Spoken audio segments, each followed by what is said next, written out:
looks like we're all agreeing that this man did not operate alone. Some professionals give us some more insight on what he could have done right before he tried to take the shot. What's up, y'all? As you guys already know, this man, Ryan Wesley Routh, is the one who tried to take out Trump. Man, Trump has been attacked 2 different times. This is crazy, y'all. Absolutely crazy. But this man was on the outskirts of Trump's golf course, okay, while Trump was doing some golf, and he tried to take aim. He didn't pull the trigger, but he tried to take aim, and thank God, Secret Service caught wind, saw this guy, and pulled the trigger on him first. He ran off, and he was caught. Obviously, you see him detained in this photo right here. Today, he made his first court appearance. He is looking at some serious a slew of different charges, and hopefully it'll keep him locked up for the rest of his natural life. But one of the things that I think we've all been wondering, at least myself, okay, maybe I'm just saying it myself, but actually there's other people on other news outlets that are saying and agreeing with me too. Is there a way he could have done this really by himself? Again, I've asked this and I'm going to ask it again. How did he know that Trump was going to be playing golf in this area? Was it just by happenstance? He just drove by and he saw the motorcade or something like that? Did he see a bunch of MAGA flags flying up above? I don't know. I'm wondering, how did this guy know for sure that our president, former President Trump, was playing golf? Like I said, I'm very curious about it, but there is someone that said something on Fox News that I thought was interesting, and I do want to share this because, you know, the first half of this I think is really informative and very interesting, and it's coming from an ex FBI agent, and you know, I take what they say seriously because, you know, they do their due diligence too, and they've been there, done that too. Again, could there have been a situation of there being some sort of recon work before all this went down? Did he have help? Or did he just do this all by his lonesome?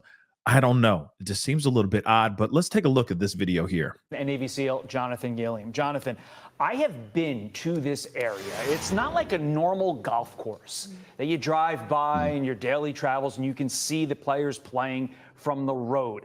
The entire course is blocked by greenery if you're on a public road. Now, that's very interesting. I don't mean to interrupt this video, but I have to a certain extent. But this is very interesting. That's a piece of information that I did not know, that the shrubbery, okay, covers the visual line from a public street. It basically blocks off the view. If you're standing on a public street looking into the course, it'd be very difficult for you to see what's going on.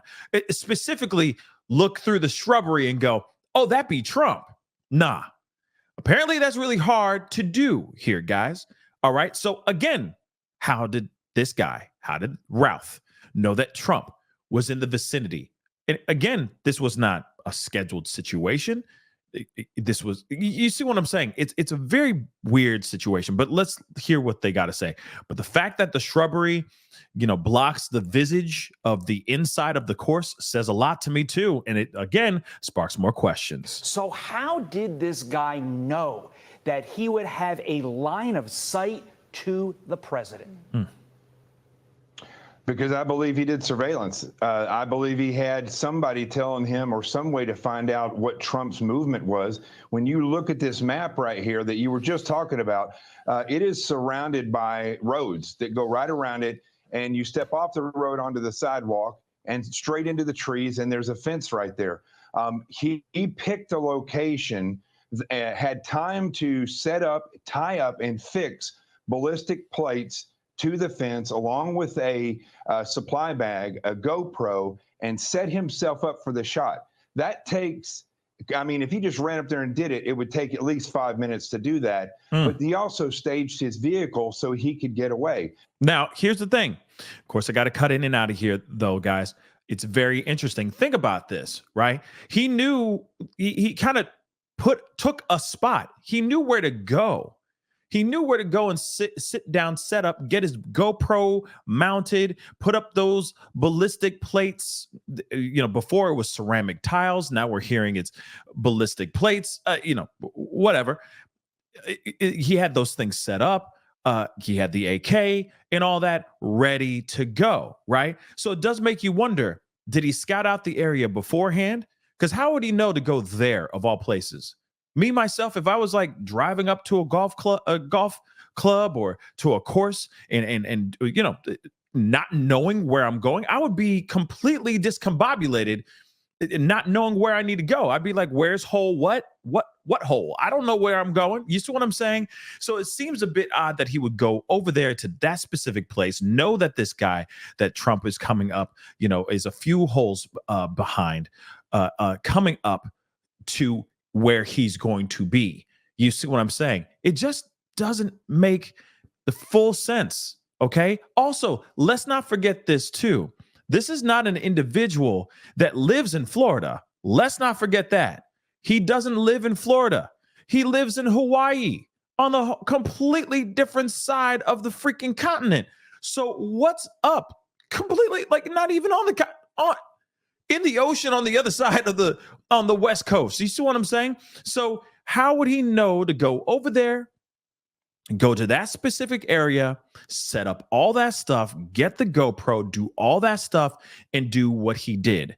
He must have done some serious recon work, or he had somebody else helping him out and letting him know where everything was. The other question I have too is, how long was he in Florida for? Was he just there for a day?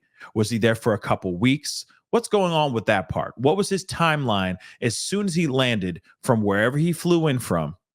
When he got into Florida, how long was he actually there for? Then I would want to know if there's any surveillance around the perimeter and on the inside of the golf course that shows this man walking around and taking a look at stuff. Because it seems weird that he would go into that particular shrubbery of all places. It seems a bit choreographed, in my personal opinion, a bit planned out.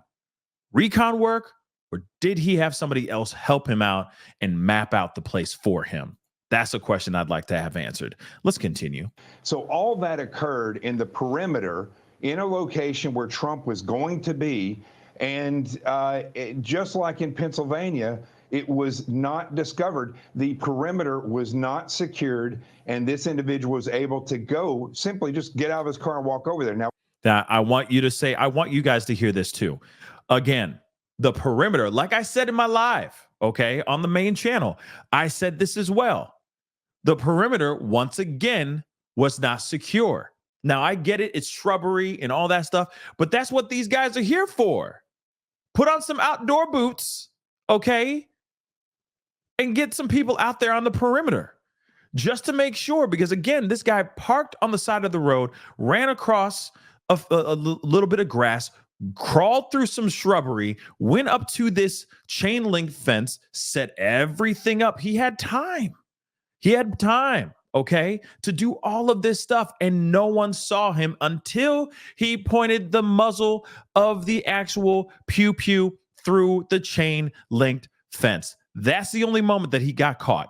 Other than that, he got through all that unscathed, undetected, which is wild to me. Again, that was the perimeter. Same thing, like this guy said, like this ex-FBI, ex-Navy SEAL individual just said, okay? Perimeters are the problem. They need to get that situation nipped in the bud even more now, which is ridiculous because it should have been done after, even before the Pennsylvania, but even more after that Pennsylvania tragedy. Things should have been tightened up even more. Okay. That's just what I'm thinking. And I'm hoping that Trump now is thickening up his security even more, making sure that there's a perimeter, that there's security on the perimeter as well. Because this is crazy. Whether or not he staged it earlier, we don't know. But the reality is he was able to set up a shooter's hide and prepare himself for the shot and let the president get within max effective range of that SKS, which is a Russian AK-47. And he could have, if that Secret Service had not had seen him and the president got a little bit closer, he could have taken the president out yesterday. Yep. And that's the craziest part of it all. He could have gotten so close. He could have gotten so close. He got close enough that he could have done some serious damage. Real talk, guys. And again, it's wild to me that he was able to get into that area, take aim, and try to do what he did. Thank God he was not successful. Thank God Secret Service caught him before he did all this stuff. But at the same time, it still goes on. This question still is pending that I definitely need to have answered. Was there any help done by any other entity? Was there any insiders? I hate to say it like this, but was it somebody, one of the agents from the Secret Service, communicating with this particular individual, telling him where to go, how far out they were, so on and so forth, that he actually is here playing golf in this particular area, set up over here, so on and so forth? I'm just asking the questions, not sitting here saying that there's anything, throwing out the conspiracy theories and the tinfoil hats, but it just seems so odd, okay, that he would be at that particular place at that particular time, have time to set up, know exactly where to set up, know that Trump's even there playing golf at this time. It's just wild to me, okay? And the fact that he had time to set up is crazy as well. I really would love to see what's on that GoPro. I would love to see what's on that GoPro, because now we're understanding that this guy obviously has had a very radical history, okay? Now we're understanding that there's a book that he wrote as well. All right. And I'm sure that people are looking at that and saying that it's a manifesto, if you will. I don't know about that, but I'm very interested to hear more details, and hopefully we find out more soon. Did he operate alone, or did he get help? That's the question I leave up to you guys as well. To me, it feels like he didn't do this alone. There's too many things. It seemed too smooth until it got rough for him, at least, right? Seems way too planned. How did he know that Trump was there? That's the question I hope we get answered very soon. Anyway, guys, that's the video. Comment down below. Let me know what your thoughts are. Hit that like button down below. Crush that subscribe button if you're watching on YouTube. Please be sure to hit that follow button on other platforms. That'd be great to have you a part of the Pascal Show family. Anyway, guys, it's time to get going. Be good to yourselves. Be good to one another. We'll talk soon. This is the Pascal Show. Bye. Pascal. You are now rocking with that dude Pascal. We be going wild.